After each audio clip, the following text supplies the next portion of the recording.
오늘 우리에게 주시는 하나님의 말씀은 요한계시록 1장 20절과 주부에 좀 오타가 나왔는데요. 마태복음 5장 13절부터 16절입니다.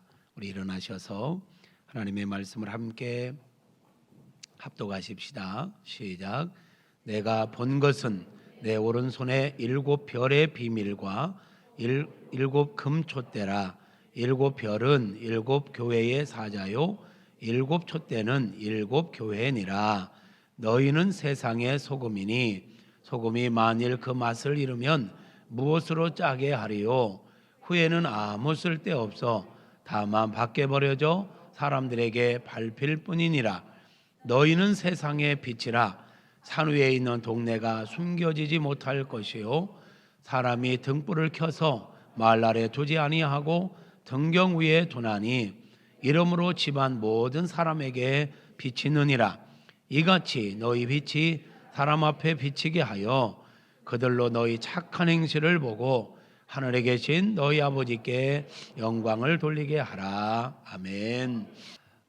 저는 요즘 우리 성도님들을 만나고 또 성도님들의 살아가고 있는 모습들에 대해서 이렇게 들으면서 참 감사하다라는 생각을 참 많이 합니다. 오늘날 우리가 살아가는 세상이 참 만만치 않은 세상이고 특별히 올해는 코로나19로 인하여 우리 삶의 환경들이 참 많이 어려움들도 있을 터인데 그럼에도 불구하고 그런 어려움들에 눌리지 않고 어려움들 때문에 뒷걸음질 치지 않고 꿋꿋하게 처음에는 물론 당황들도 했고 저도 그렇고 여러분도 그렇고 그랬지만 이제 잘 적응하고 내가 이 상황 속에서 어떻게 하나님과의 관계를 유지해야 할지 어떻게 가정생활과 사회생활을 해야 될지 다 자리들을 잡고 참 믿음으로 승리하고 있는 모습들을 보면서 참 감사하다. 그러면서 동시에 드는 생각은 그래 하나님의 교회는 하나님께서 책임져 주시고 하나님의 백성들은 히브리서 13장 5절 이하의 말씀처럼 내가 과연 너를 버리지 아니하고 내가 과연 너를 떠나지 아니하리라 약속하신 대로 하나님의 백성들은 하나님께서 책임져 주시는구나. 아무리 코로나19가 우리의 현장 예배를 방해하고 여러 가지 상황들로 하여금 우리를 막 얽어매고 위축되게 하는 것 같지만 그러면 그럴수록 우리는 더 하나님께 더 간절히 나아가고 있고 더 갈망하고 더 우리의 신앙이 견고해져 가고 있음을 보면서 참 때로는 우리 평신도들이 참 존경스럽다 이런 생각을 들 때도 사실 종종 있습니다. 정말 여러분 사랑하고 축복합니다. 서로 한번 축복해요. 당신을 존경하고 당신을 사랑하고 당신을 축복하고 당신을 위해서 왜 아직 4가지밖에 얘기 안 했는데 여러분 그 정도 머리는 되잖아요? 아니 한 10가지 얘기하려고 했더니 그만해야 될 것 같아. 당신을 위해서 기도하겠습니다 라고 인사하고 축복하겠습니다.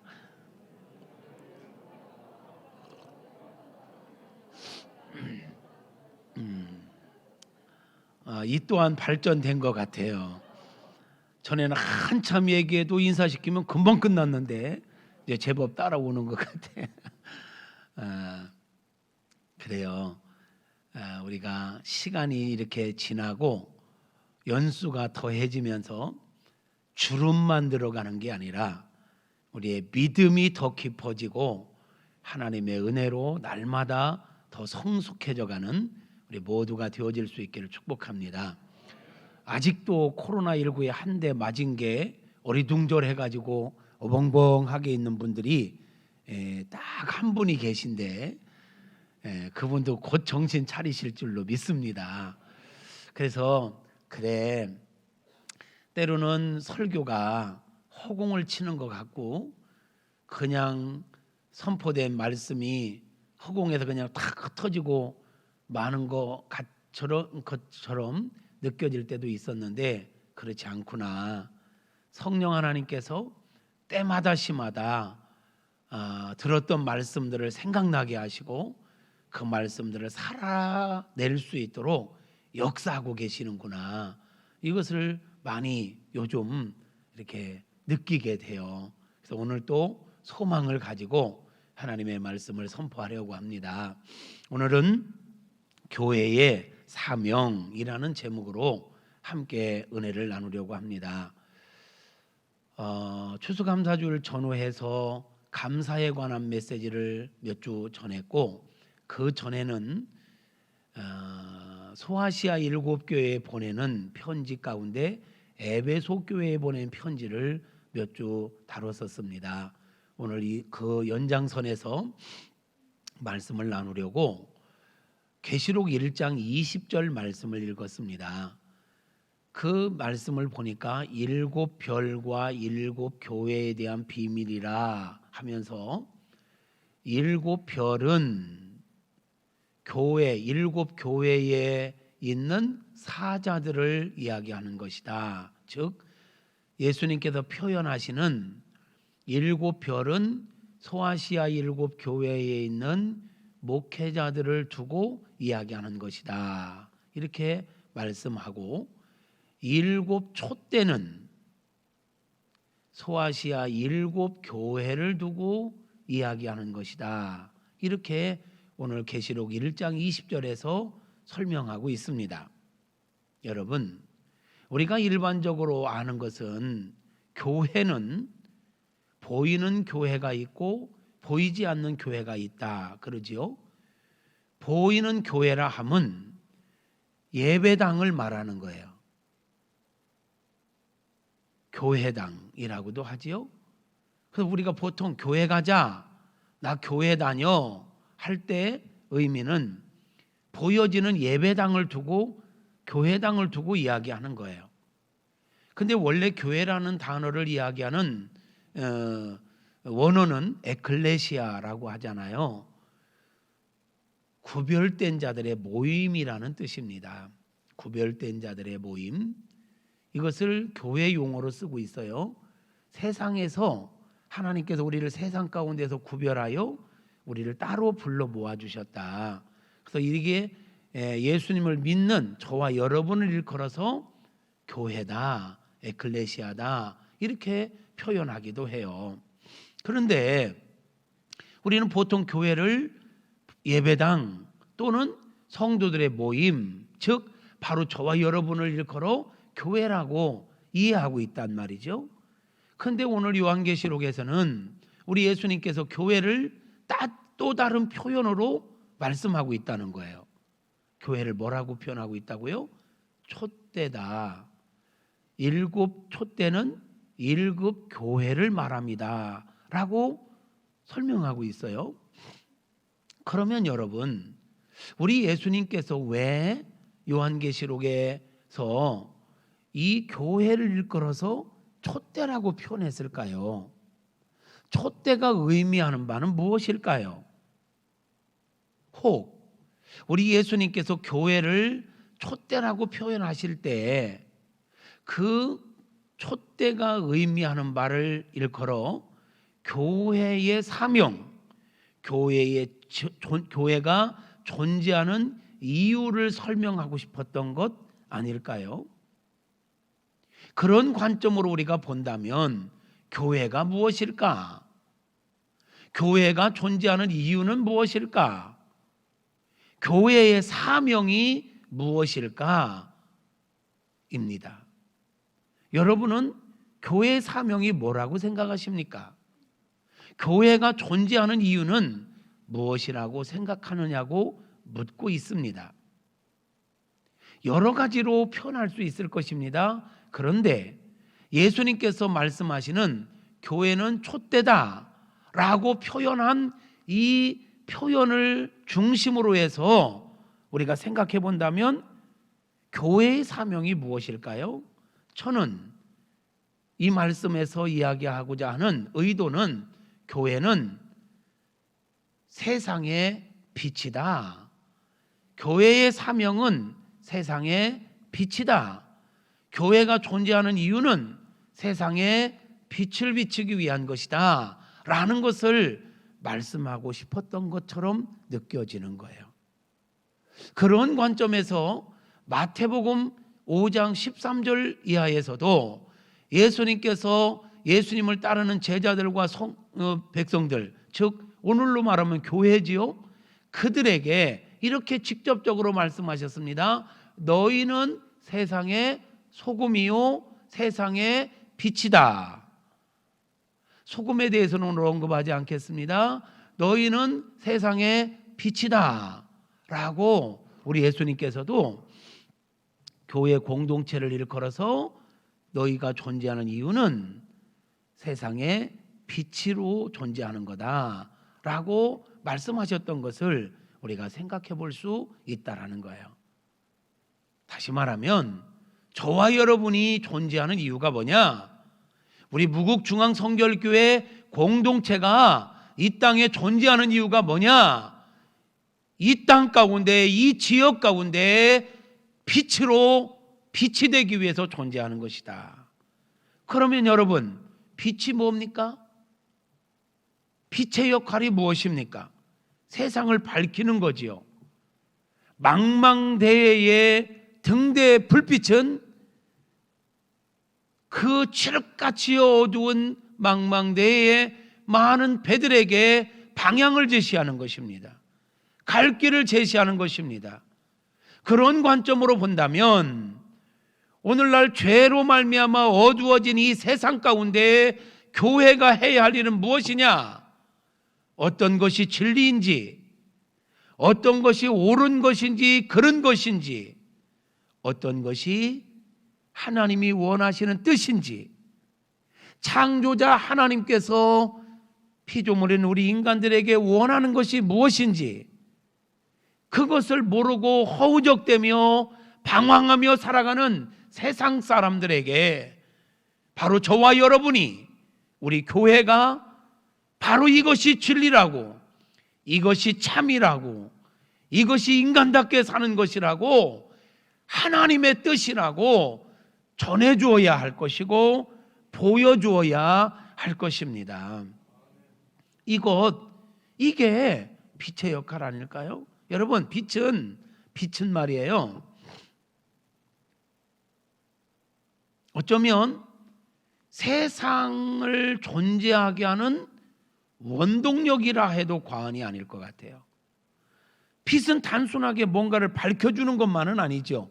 빛은 사실 모든 생명체를 존재하게 하는 원동력이에요. 빛은. 그래서 하나님께서 천지 만물을 만드실 때에 가장 먼저 만드신 게 빛이 있으라. 모든 생명체의 에너지, 근원이에요. 그래서 모든 생명의 기초이고 과정이고 완성이 되는 것이 뭔가 보니까 빛이에요. 빛이에요. 그런 관점으로 교회를 세상의 빛이라 말씀하신 것은 뭘까? 교회는 이 세상을 정말 아름다운 세상으로 만들어내는 기초이고 과정이고 완성이다. 할렐루야. 바로 저와 여러분이 이 땅에 존재하는 것은 이 세상에게 생명을 주는, 이 세상의 진리를 가르치는, 세상의 방향을 제시하는, 세상 가운데 하나님의 뜻이 무엇인지를 제시하는, 그게 우리 존재 이유이고 사명인 줄로 믿습니다. 그 사명을 잘 감당해 나가는 저와 여러분 모두가 되어지기를 주님의 이름으로 축복합니다. 사랑하는 성도 여러분, 어떻게 교회가 세상에 생명을 주는, 세상에 답을 주는 그런 공동체가 될 수 있을까요? 그런 사명을 감당할 수 있을까요? 앞에서 이야기한 것처럼 세상에 죄악으로 어두워져 한 치 앞도 영적인 세계를 모르고 하나님의 뜻을 모르고 허우적대며 살아가는 세상에 하나님의 뜻이 무엇인지를 전해주고 진리가 무엇인지를 전해주고 가장 인간답게 사는 것이 무엇인지를 전해줌으로 우리는 세상에 생명을 줄 수 있고 세상을 밝게 할 수 있는 줄로 믿습니다. 그런데 오늘 조금 더 강조하고 싶은 것은 무엇이 진리인지 하나님의 말씀을 전하는 것 중요합니다. 하나님께서 원하시는 뜻이 무엇인지를 말로 전하는 것, 증거하는 것 정말 중요합니다. 그런데 더 영향력을 끼치고 더 힘있게 세상에 생명이 흘러가게 하려면 우리에게 필요한 게 무엇일까 생각해 보니까 하나님의 말씀을 말로만 전하는 것으로 끝나지 않고 하나님의 말씀을 우리가 먼저 믿고 우리가 먼저 이 말씀을 살아내면 우리의 삶 속에 하나님의 영광이 가득 채워질 것입니다. 그래서 우리 삶을 통하여 하나님의 영광을 드러낼 때 세상 사람들은 듣기만 하는 하나님의 말씀보다 이 말씀을 먼저 듣고 말씀을 믿고 말씀을 살아내는 우리의 삶을 통하여 하나님을 만나게 될 것이고 어떤 것이 진리이고 어떤 것이 인간답게 사는 것이고 어떻게 사는 것이 가장 멋지게 사는 것인지를 우리가 보여줄 때 그들이 더 놀랍게 생명으로 나오고 바른 삶을 살게 되고 세상이 바른 세상, 아름다운 세상, 따뜻한 세상, 살만한 세상이 될 줄로 믿습니다. 그래서 이렇게 도전하고 싶습니다. 우리가 말씀을 배워서 말씀을 입으로만 전달하는 그런 전달자가 아니라 말씀을 배우고 말씀을 믿고 우리가 먼저 말씀을 살아내요. 내 삶 가운데 임한 하나님의 영광을 세상 가운데 드러내 보여주는 진짜 빛이 되어졌으면 좋겠습니다. 오늘 우리가 읽었던 마태복음 5장 16절에서도 이렇게 말씀하잖아요. 너희가 너희의 착한 행실을 보고 예수님을 따르던 백성들이 예수님의 말씀을 듣고 말씀대로 살면 그게 착한 거예요. 그럼 세상 사람들은 예수님의 말씀대로 살아가는 사람들을 바라보며 어떻게 저렇게 살 수 있지?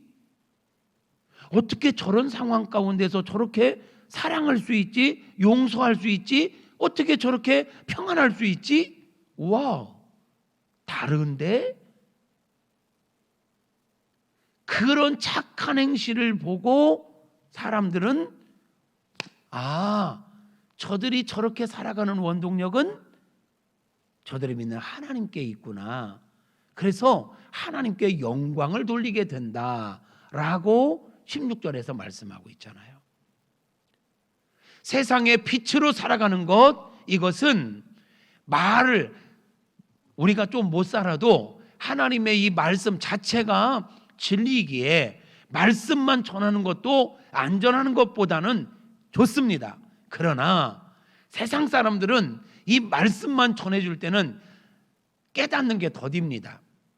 그런데 이렇게 말씀을 늘 듣고 예배 드리고 은혜를 받는 우리들이 이 말씀을 삶 속에서 살아내면 세상 사람들은 훨씬 더 쉽게 하나님을 이해합니다. 하나님의 말씀을 이해합니다. 아하, 진리는 저런 것이로구나. 하나님은 인간이 저렇게 살기를 원하셨구나. 이렇게 깨닫고 그들도 우리와 같이 하나님께 나오게 되는 것입니다. 그렇게 사는 것, 이것이 교회가 교회답게 사는 것이고 사명을 감당하게 되는 것입니다. 사랑하는 성도 여러분, 말씀을 잘 듣고 말씀을 살아낼 수 있기를 바랍니다. 반대로 우리가 말씀은 멋지게 전하는데 정작 말씀을 전하는 우리들이 말씀을 살아내지 않는다면 세상 사람들이 혼란스러워하지 않을까요? 아니, 세상 사람들에게까지 가지 않아도 좋아요. 우리를 바라보고 있는 우리의 자녀들이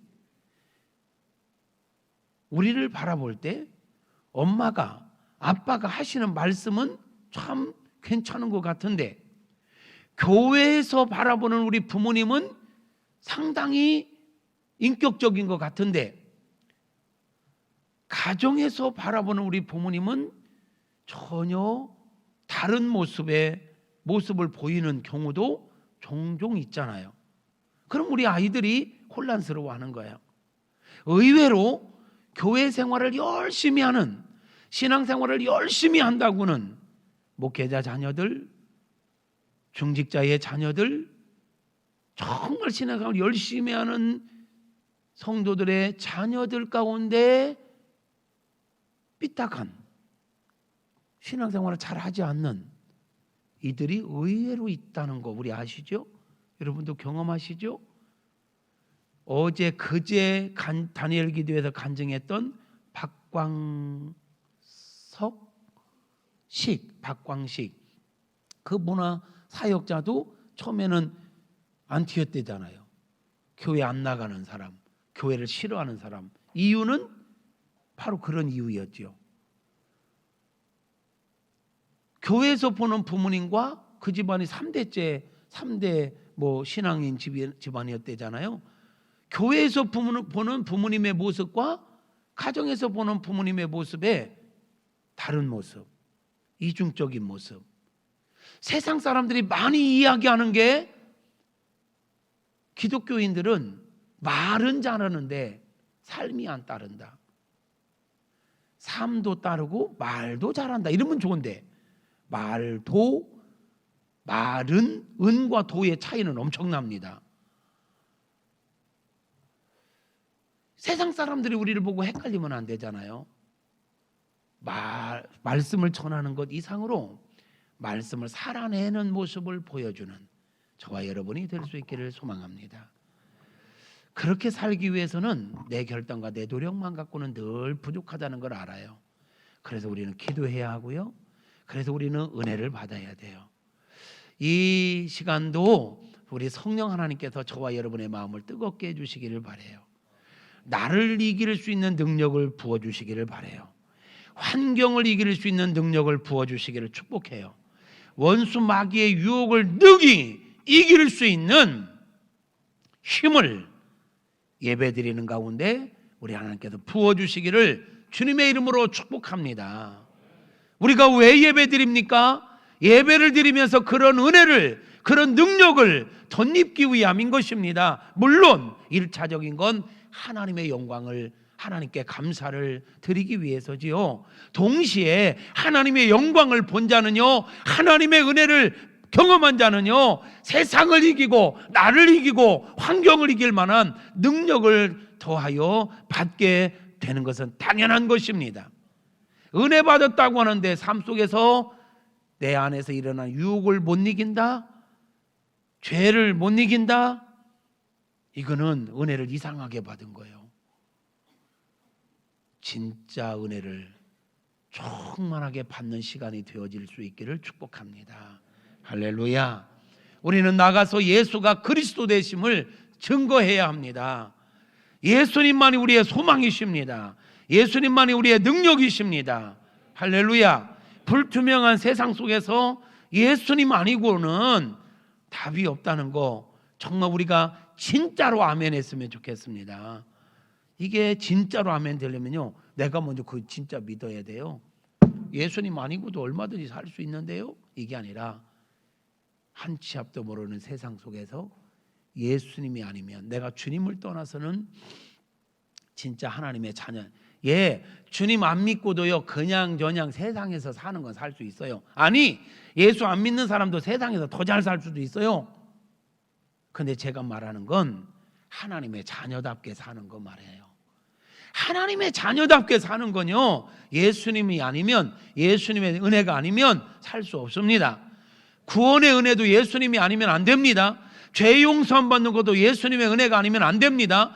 천국 가는 것도 예수님의 은혜가 아니면 안 됩니다. 원수 마귀와 싸우는 것도 예수님의 은혜가 아니면 안 됩니다.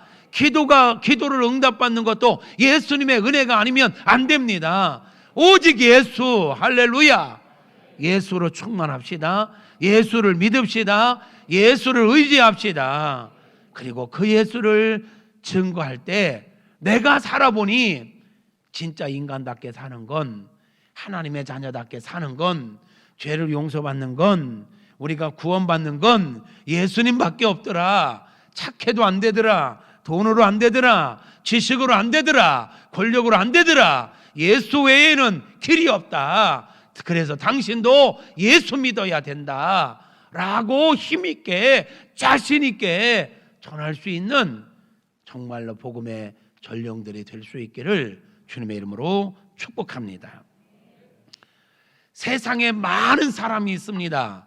그 많은 사람 가운데 하나님께서 우리를 택하셨다는 것, 우리를 뽑으셨다는 것, 우리를 구속사의 주인공으로 세워주셨다는 것, 이거 은혜입니다. 이걸 은혜로 여러분 깨달아야 됩니다. 이스라엘 백성들은 자기들이 선민이라는 이 프라이드가 대단합니다. 우리는 선택된 민족, 하나님께 선택된 민족, 많은 사람 가운데 우리가 택함 받았다. 그런데 문제는 자기들이 택함 받은 이유가 무엇인지를 모르는 게 문제였습니다. 하나님께서 이스라엘 백성을 왜 택한지 여러분 아십니까? 하나님께서 아브람을 부르셨습니다. 갈대아 우르에 살고 있는 아브람을 부르셨습니다.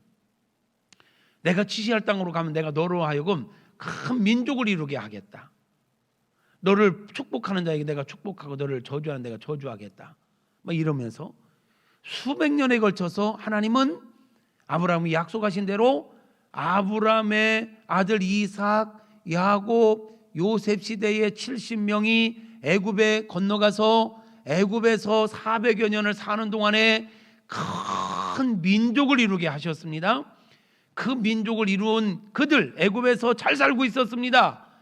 그런데 그들을 출애굽시켰습니다. 가나안 땅으로 데리고 가려고 하시네요. 이유가 뭐냐? 여러분, 애굽에 잘 살고 있던 이들을 출애굽시킨 것이 오늘 세상에서 그냥저냥 잘 살고 있던 우리를 구원하신 것과 똑같은 사건입니다. 출애굽시켜서 가나안 땅으로 데리고 가던 중간에 시내산 앞에 섰습니다. 시내산 앞에 서신 우리 하나님께서 모세를 통해서 이스라엘 백성들에게 진짜 하나님께서 아브라함을 통해서 큰 민족을 이루게 하신, 수백 년에 걸쳐서 큰 민족을 이루게 하신 진짜 이유를 그 시내산 앞에서 말씀하십니다. 내가 왜 아브라함을 택한지 아냐? 내가 왜 수백 년에 걸쳐서 그 약속대로 큰 민족을 만든지 아냐? 너희들 애굽에서 잘 살고 있었는데 내가 왜 이 민족을 출애굽시킨지 아냐? 내가 너희들을 왜 가나안 땅으로 데리고 가려고 하는 줄 아냐? 가나안 땅에 가서 너희들 잘 먹고 잘 살다가 잘 죽으라고, 그러라고 내가 너희들을 출애굽시켜서 가나안 땅 데리고 가는 게 아니야. 내가 너희들을 출애굽시킨 목적이 있어. 너희들을 가나안 땅으로 들여보내려고 하는 목적이 있어. 즉 사명이 있다 이 말이야. 그게 뭐냐면 하면서 처음으로 깊은 의도를 말씀하시는데, 출애굽기 19장 5절과 6절을 보면 이렇게 말씀하세요. 볼까요?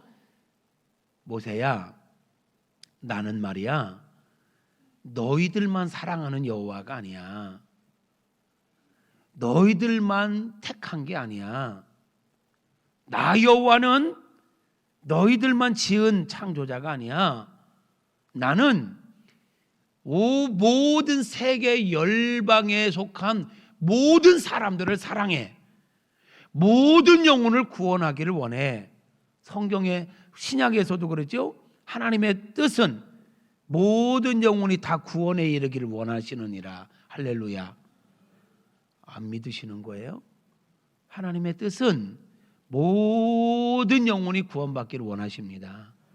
그것을 구약에서 최초로 하나님께서 이스라엘 백성들을 출애굽시켜 갖고 광야 한가운데 시내산 앞에서, 이게 바로 교회예요. 이스라엘이 교회. 그들에게 내가 너희를 택한 이유가 뭔지 아냐? 세계가 다 내게 속하였다. 이 말은요, 나는 너희뿐만 아니라 모든 사람을 다 사랑하고 모든 사람을 다 구원하기를 원한다. 이것을 말씀하시는 거예요.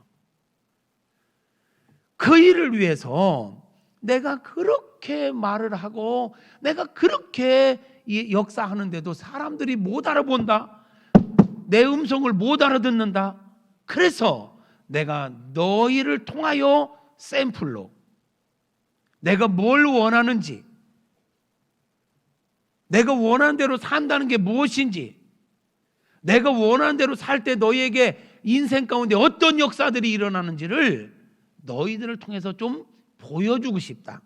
그 일을 위해서 내가 너희를 샘플로 만든 거다. 샘플로 쓰려고 민족을 만들었고 지금 출애굽시켜서 가나안 땅에 들여보내려고 하는 것이다. 고로 너희가 지금부터 나와 언약을 맺고, 언약을 맺는다는 것은 이런 거예요. 약속이잖아요. 내가 지금부터 너희가 내게 택함 받은 자로서 어떻게 살아야 될지를 말할 거야. 그대로 살면 너희는 내가 목적한 대로 샘플이 되는 거야. 그래서 너희들을 통해서 세계 열방이 다 구원받게 될 거야. 어떻게? 그거 내 비전에 너희들 동참할래? 네 백성들에게 가서 한번 좀 물어봐라. 이렇게 말씀하세요. 그랬더니 모세가 백성들에게 가서 여러분 하나님께서 우리 민족을 만드시고 선택하시고 애굽에서 출애굽시켜 가나안 땅으로 데리고 가시는 목적이 있대요. 우리가 이 땅에서 그냥 잘 먹고 잘 사다가 끝나게 하려고 함이 아니라 우리를 세계 열방을 살리는 제사장 국가로 쓰시고 싶대요. 그 일에 우리가 동역만 한다면 하나님께서 우리를 봐요. 세계가 다 내게 속하였나니 너희가 내 말을 잘 듣고 내 언약을 지키면 너희는 모든 민족 중에 내 소유가 되겠고, 여기서 소유가 된다는 말은요, 내게 있어서 보물 1호가 되게 하겠다라는 거예요. 여러분 아세요? 저와 여러분이 먼저 택함 받은 자로서 하나님의 말씀을 듣고 하나님 말씀을 살아내고 하나님 뜻대로 우리가 먼저 살면요, 우리가 세계 열방을 살리는 세상의 빛이 되기 이전에 먼저 우리가 하나님의 소유가 되는 것입니다. 하나님의 소유란 내게 있는 거 다 버려야 되는 상황에 마지막까지 버릴 수 없어서 아끼고 버리지 못하고 소유하고 싶은 그거, 보물 1호 아니겠습니까? 그것을 표현할 때 소유라는 단어를 써요. 그러니까 너희가 내 말을 듣고 내 말을 지키면 너희는 내게 내 소유가 되겠다. 내 보물 1호가 되게 하겠다라는 거예요.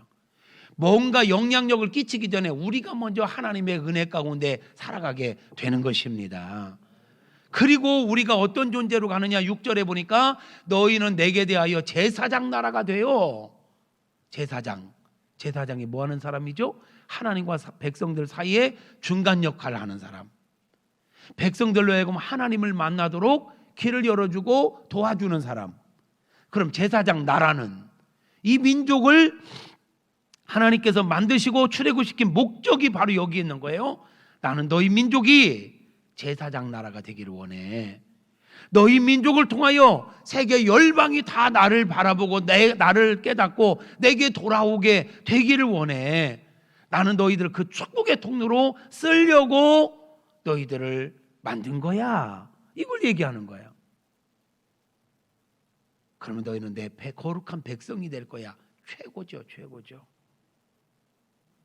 이것을 너 가서 너는 이 말을 이스라엘 자손에게 가서 전해. 그랬더니 모세가 네, 알겠습니다. 하나님, 예썰 하고 이스라엘 백성들에게 갔어요. 여러분, 하나님께서 우리 민족을 만드시고 출애굽시킨 이유가 바로 여기 있답니다. 세계 열방을 살리는 모델로 쓰시고 싶답니다. 그런데 그 일을 위하여 우리가 지금부터 전해주시는 하나님의 말씀을 듣고 그 말씀대로 살기로 언약을 맺어야 합니다.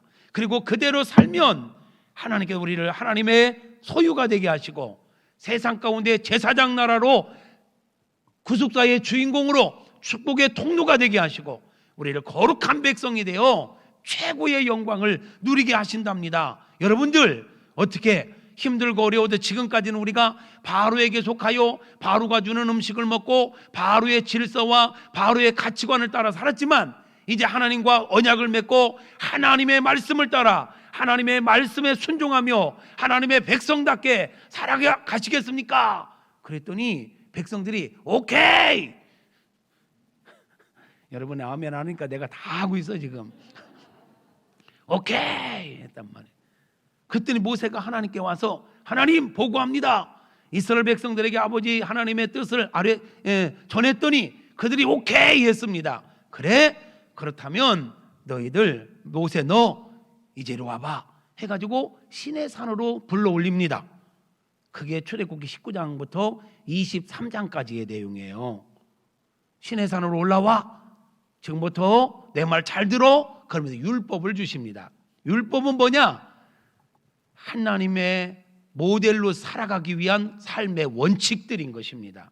작게는 10계명, 더 폭넓게 이야기하면 거기에서 종교법, 민법, 형법, 하나님의 백성들이 가져야 될 모든 법을 이야기합니다. 여기에서 나온 게 레위기입니다. 레위기.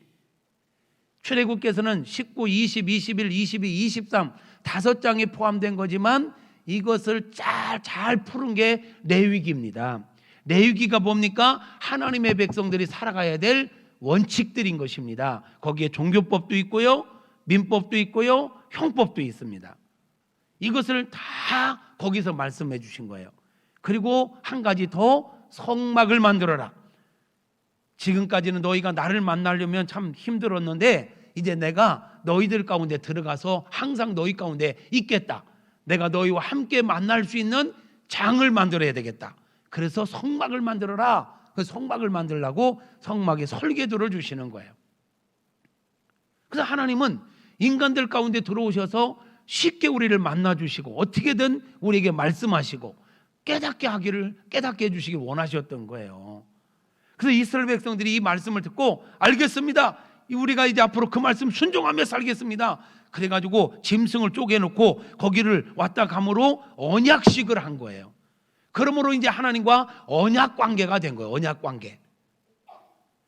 이 언약을 맺기 전과 맺은 후에는요, 하나님께서 이스라엘 백성들을 대하는 것도 다르시고 전혀 다릅니다. 그거는 다음에 또 출애굽기를 전에도 했고 앞으로 또 할 기회가 있으면 좀 하도록 하겠습니다. 이게요 정말 중요한 것입니다. 이스라엘 백성 동의하에 언약을 맺은 거예요. 그래놓고 이스라엘 백성들이 언약을 너무 파기하는 거예요. 쉽게. 그러니까 징계받는 거예요. 오늘도 마찬가지입니다. 여러분, 하나님께 우리를 왜 출애굽시켰느냐? 세상 죄악으로부터 우리를 왜 출애굽시켜 교회 광야 훈련학교에 우리를 입학시켰느냐? 여기에서 왜 우리가 이런 설교를 듣게 하느냐? 이 설교가 뭐예요? 결국은 율법들이에요. 하나님의 백성들이 알고 살아내야 될 원칙들. 그러니까 여기서 듣고 에이 우리가 어떻게 그렇게 살아? 그러면 언약이 안 되는 거예요. 아멘. 그러면 아멘 하고 삶 속에서 그 말씀대로 살아낼 때 우리가 하나님의 소유가 되는 거고 거룩한 제사장 나라가 되는 거고 거룩한 백성이 되는 것입니다.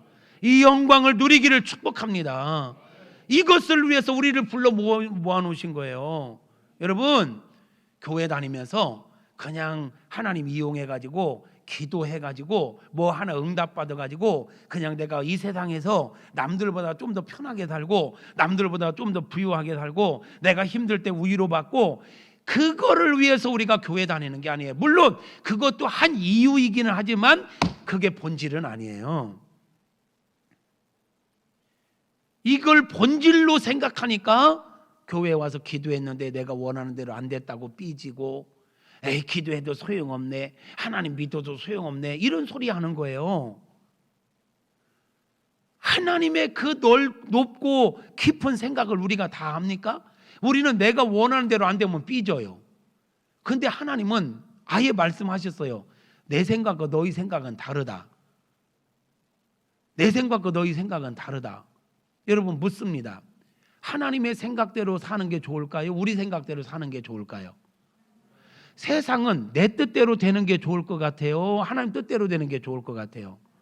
그럼 여러분 인생은 하나님의 뜻대로 움직여가는 게 좋을 것 같아요? 여러분 뜻대로 움직여가는 게 좋을 것 같아요? 알기는 100점인데 근데 어찌하여 우리는 우리 뜻대로 안 되고 내 계획대로 내 생각대로 안 되면 그렇게 쉽게 삐순이 삐돌이가 되시나요? 옆에 분에게 이렇게 이야기합시다. 삐돌이 삐순이가 되지 맙시다.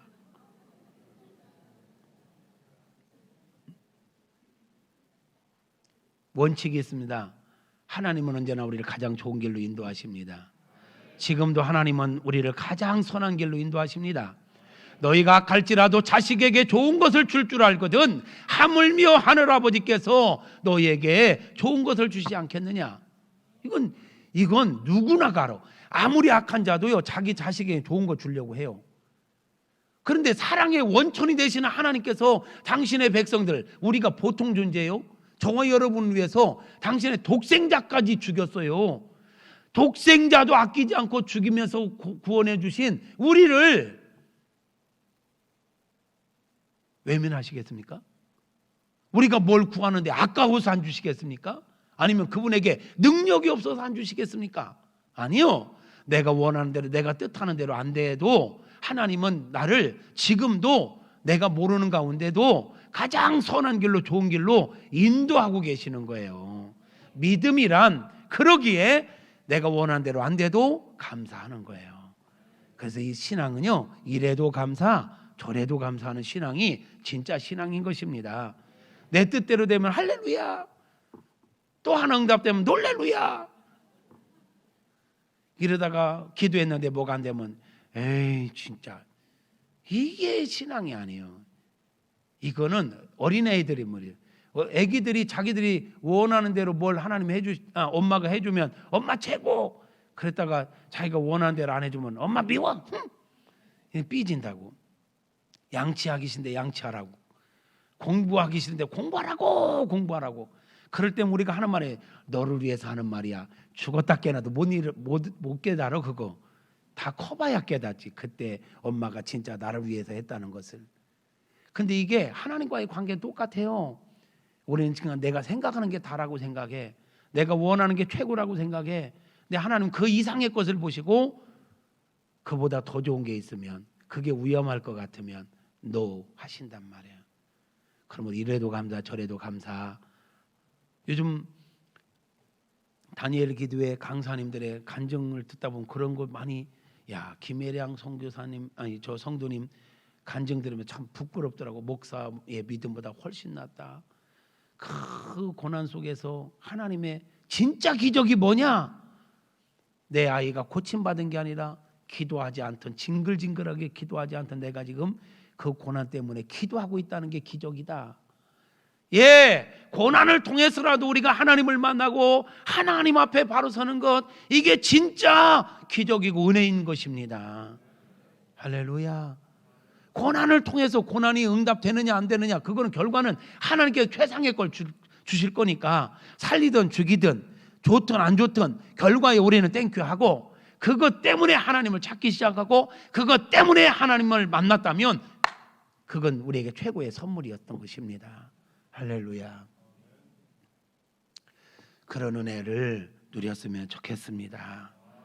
우리의 존재 이유, 사명이 있어요. 그 사명을 놓치면 안 돼요. 근데 그 사명을 이루는 건 일이라고 생각하면 돼. 그게 내가 하나님의 보험을 이루가 되는 비밀이에요. 그 비결이라고요. 어떻게 이제 그러면 우리가 세상의 빛으로, 세상에 생명을 주는 자로 살아가려면, 말씀을 믿고 살아내는 자가 되려면 선행되어져야 될 게 세 가지가 있어요. 세상의 빛으로 살아가려면 선행되어져야 될 것, 첫째, 사랑이 회복돼야 돼. 첫사랑이, 주님과의 첫사랑. 우리 추수감사절 전에 여러 주에 걸쳐서 말씀 나눴지요. 여러분, 우리 주님께서 우리에게 원하시는 것은요, 너 공부 얼마나 많이 했냐, 그것도 물론 원하시지만 진짜 주의 일을 감당하는데 필요한 것은 뭐냐면요, 사랑입니다. 사랑. 그래서 베드로에게 요한복음 21장에서 너 나를 사랑하느냐, 이거 물으신 거예요. 예, 주님 아시잖아요. 그랬더니 베드로가요, 자기가 이제 자기를 못 믿어. 앞에서 큰 소리 쳐봤지만 여지없이 무너졌잖아요. 그러니까 주님 아시잖아요. 주님께 있습니다 이 말이야. 그랬더니 내 양을 먹이라. 우리가 세상의 빛으로 살아가기 위해서 필요한 건 주님을 향한 사랑이 회복되어야 합니다. 주님을 향한 사랑이 회복되어지기를 축복합니다. 사랑이 없이는 아무것도 할 수 없어요. 사랑만 회복되면요 방해받지 않습니다. 이러쿵저러쿵 여러 핑계는요 사랑이 없기 까닭이에요. 사랑이 있으면 여러분 옛날 사랑했던 거, 옛날 사랑했던 거 한번 추억해 봐봐. 그때 사랑할 때는 안 피곤했죠? 사랑은 안 해봤나? 우리 집사람이 저를 사랑해가지고요, 아니 내가 사랑한 걸 얘기해야 되는데, 군대에 있는 내내 나는 그 사랑에 붙잡혀가지고 군대에 있는 내내 매주 면회 왔어. 저기들은 더 했나 봐. 매일 편지 썼어. 그래서 면회 와서 들은 얘기 편지는 늦게 오잖아. 편지는 늘 늦게 도착해. 와서 이미 다 들은 얘기. 사랑하니까 모든 걸 초월해서. 안 믿는 것 같아. 목사님 뭘 봐서 목사님을 그렇게. 내 증거 보여줘요? 내 서재에 가면 그 편지 아직도 내가 간직하고 있어. 밉다가도 그 편지 보면 나. 네. 사랑은 국경도 초월하고 모든 걸 초월하게 해. 주님을 사랑하면 이깟 코로나, 주님을 진짜로 사랑하면 이깟 어려움, 이런 유혹 능히 이길 수 있는 거예요. 이러쿵 저러쿵 하는 거는 주님을 향한 사랑이 식어졌기 때문에 그래. 그래서 주님이 너 다 잘해도 첫사랑이 회복되지 않으면 소용없다. 첫사랑 회복해라. 그러시는 거예요.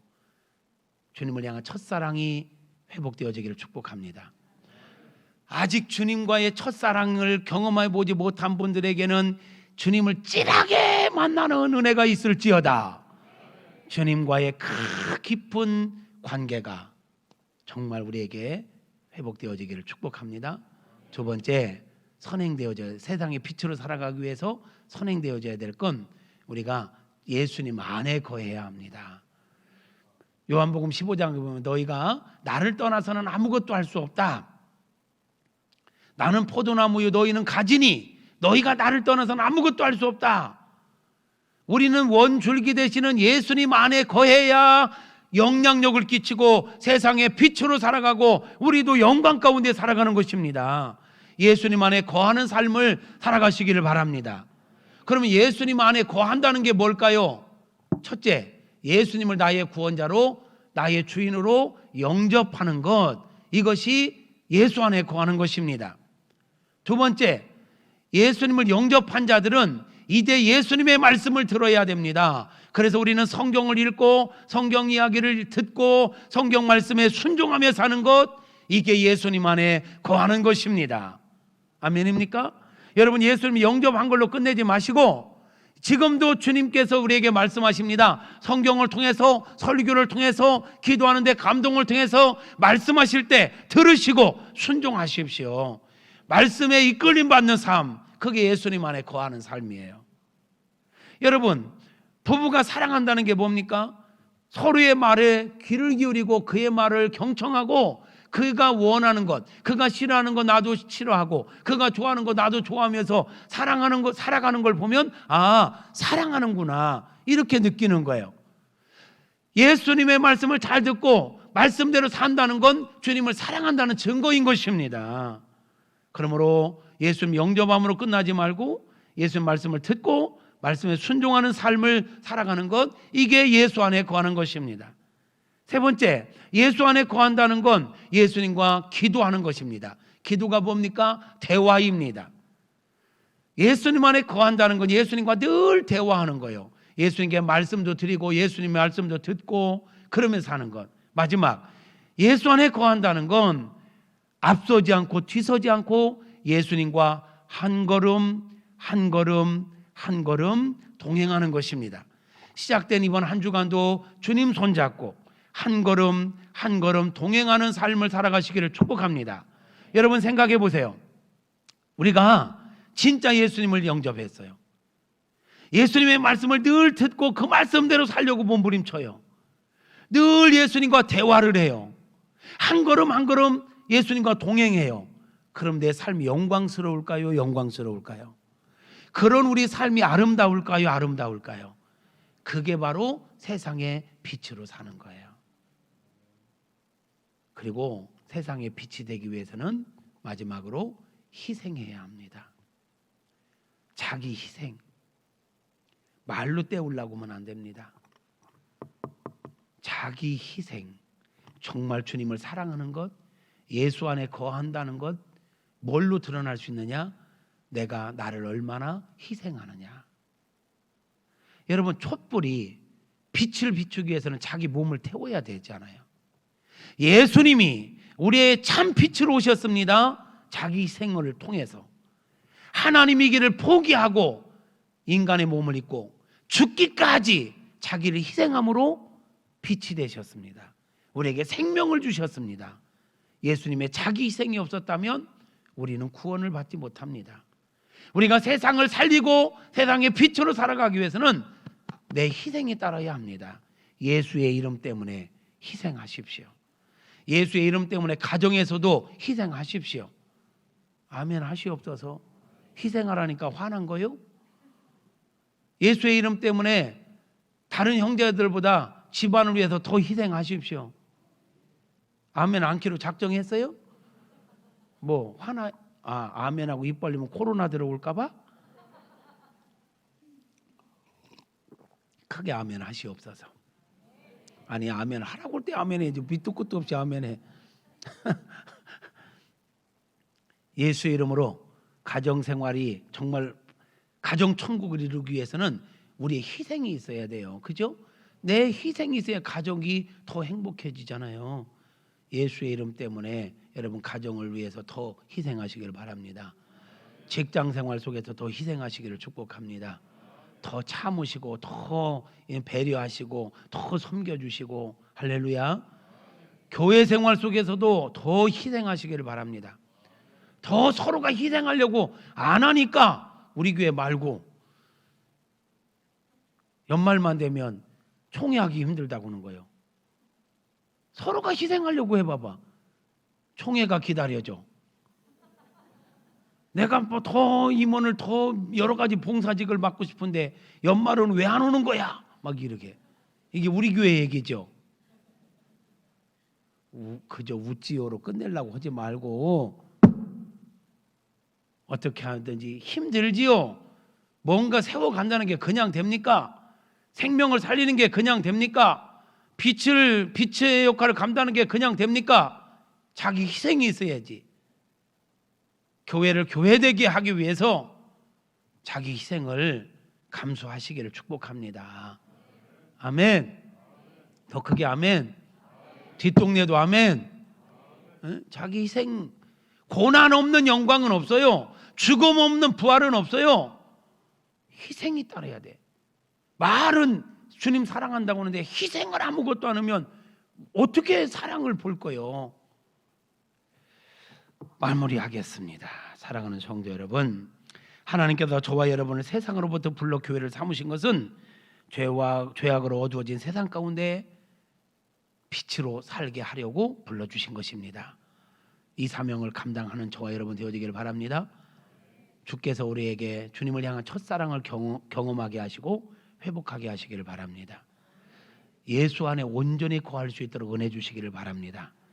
기꺼이 주님이 나를 위하여 하늘 보좌를 버리신 것처럼, 주님이 나를 위하여 당신을 십자가에 못 박아 죽은 것처럼, 못 박혀 죽은 것처럼 기꺼이 우리도 주님의 영광을 위하여, 생명 부양을 위하여 좀 희생하십시다. 그런 은혜가 있기를 바랍니다.